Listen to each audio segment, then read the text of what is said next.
নমস্কার বন্ধু, আমি সন্দীপ বাগ। আপনারা দেখছেন Sandip Bag for you YouTube channel. এই ক্লাসে আপনারা শিখবেন পিএইচপি অ্যারের অ্যারে সাম ও অ্যারে প্রোডাক্টস ফাংশন সম্পর্কে।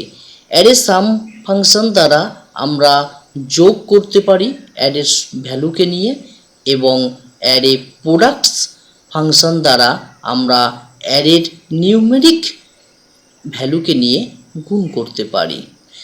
আপনি যোগ করুন বা গুণ করুন, আপনার নিউমেরিক ভ্যালুই প্রয়োজন। চলুন আপনাদের দেখিয়ে দিই এই অপশানগুলো বা এই ফাংশানগুলো কিভাবে কাজ করে।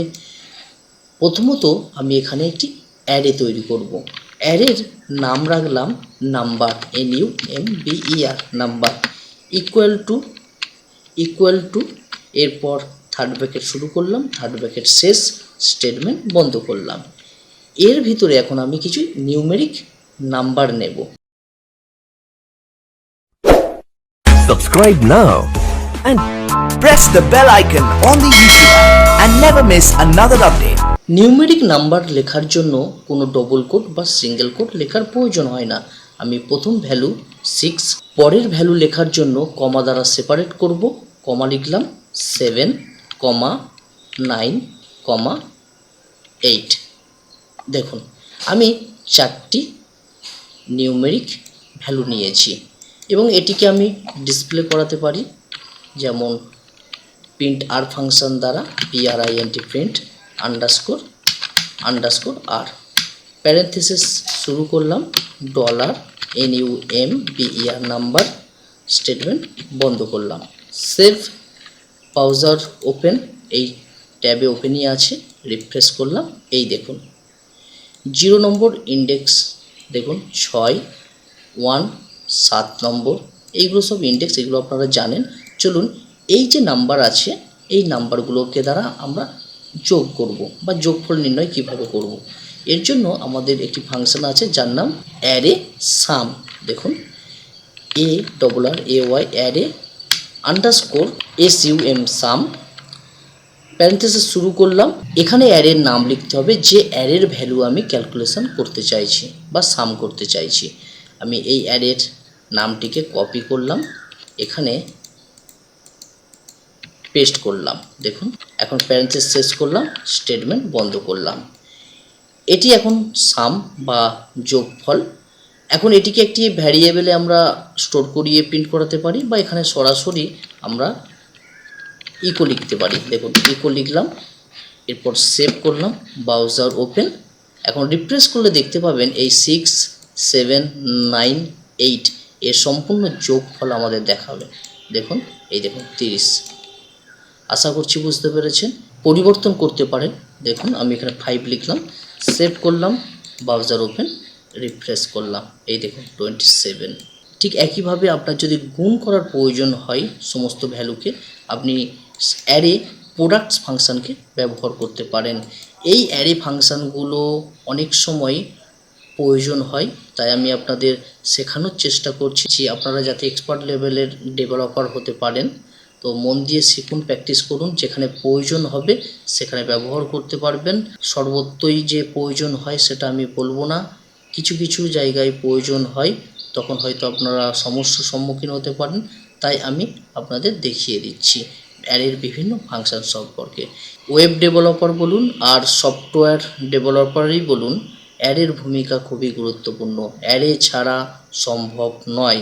আপনারা হয়তো ভাবছেন অ্যারে শিখে কি করব, কি লাভ, কিন্তু অ্যারে আপনাকে জানতেই হবে। অ্যারে যদি আপনি ভালোভাবে জানেন, আপনি সফল ডেভেলপার হতে পারবেন, সেটি ওয়েব হোক বা কোনো সফটওয়্যার হোক। চলুন আমি এখানে ব্যবহার করব array, ARRAY array underscore product, PRODUCT product, parenthesis শুরু করলাম। এখানে আমি অ্যারে ইনপুট অর্থাৎ এই ভ্যারিয়েবল বা অ্যারের নামটি আমি এখানে কপি করে এখানে পেস্ট করে দিলাম। দেখুন প্যারেন্থেসিস শেষ করলাম, স্টেটমেন্ট বন্ধ করলাম এবং এটিকে প্রিন্ট করাবো, সরাসরি প্রিন্ট করাবো, তাই পূর্বে আমি এখানে ইকো লিখে দিলাম, echo. Save browser open, refresh করলাম। এই দেখুন 1890। আশা করছি বুঝতে পেরেছেন। এখানে আমি ব্রেক ট্যাগ ব্যবহার করে নিচে নিচে দেখাতে পারি। দেখুন এখানে আমি একটি ব্রেক ট্যাগ ব্যবহার করছি। এই জায়গায় আমি কনক্যাটিনেট করে আমি ডবল কোটের মধ্যে বিআর ট্যাগ লিখে দিলাম। দেখুন এগুলো আপনারা পূর্বের ক্লাসেই শিখেছেন। দেখুন এই দেখুন এটি গুণ আর এটি যোগ। এখানে ভ্যালু আমি কমাতে পারি, যেমন দেখুন এখানে ভ্যালু কমিয়ে দিলাম, এখানে 5 লিখলাম। সমস্তগুলো একই ভ্যালু লিখছি আপনাদের বোঝানোর জন্য। এই দেখুন 5 লিখলাম। দেখুন যোগফল হবে 15 আর গুণফল হবে 125। সেভ করলাম, ব্রাউজার ওপেন, রিফ্রেশ করলাম। এই দেখুন 5 5 5 এই তিনটের যোগফল 15 আর গুণফল 125। এটি নিউমেরিক অ্যারে। আপনি যদি অ্যাসোসিয়েটিভ অ্যারে করতে চান সেক্ষেত্রেও আপনি এই ক্যালকুলেশন করতে পারবেন। দেখুন এখানে আমি এন্টার করে নিচে নামালাম। দেখুন এটিকেও নিচে নামিয়ে দিলাম ভ্যালুগুলোকে। এখন এর পূর্বে আমি কি তৈরি করব, দেখুন ডবল কোট এ কি রাখলাম, এরপর ইকুয়াল টু গ্রেটার দেন। ঠিক একইভাবে পরের কি তৈরি করব ভ্যালুর, আপনারা অ্যাসোসিয়েটিভ অ্যারে তৈরি করা আশা করছি জানেন। ডবল কোট, যদি না জানেন পূর্বের ক্লাস দেখুন। এখানে বি কি রাখলাম, এরপর ইকুয়াল টু গ্রেটার দেন। দেখুন এই দুটি আমি অ্যাসোসিয়েটিভ অ্যারে নিয়েছি আর এটিকে নিউমেরিক অ্যারের মধ্যে রেখেছি। দেখুন সেভ করলাম, ব্রাউজার ওপেন, রিফ্রেশ।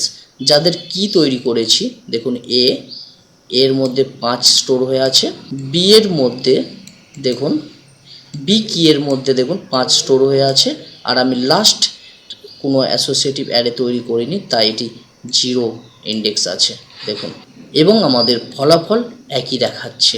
আমি পরের কোনো ভ্যালুও যোগ করতে পারি। দেখুন কমা দিয়ে আরেকটি আমি নাম্বার লিখলাম, যার নাম্বার রাখলাম 6। এটিও নিউমেরিক হয়ে যাবে। দেখুন কারণ কোনো আমরা কি তৈরি করিনি। সেভ, ব্রাউজার ওপেন, এর ইন্ডেক্স নাম্বার হবে 1। রিফ্রেশ করলাম, এই দেখুন 6 যে ভ্যালু নিলাম তার ইন্ডেক্স নাম্বার 1। আশা করছি বুঝতে পেরেছেন। আপনি অ্যাসোসিয়েটিভ অ্যারে বা নিউমেরিক অ্যারেই তৈরি করুন না কেন, তার ভ্যালুকে আপনি ক্যালকুলেশন করতে পারবেন সাম বা প্রোডাক্টস ফাংশন দ্বারা।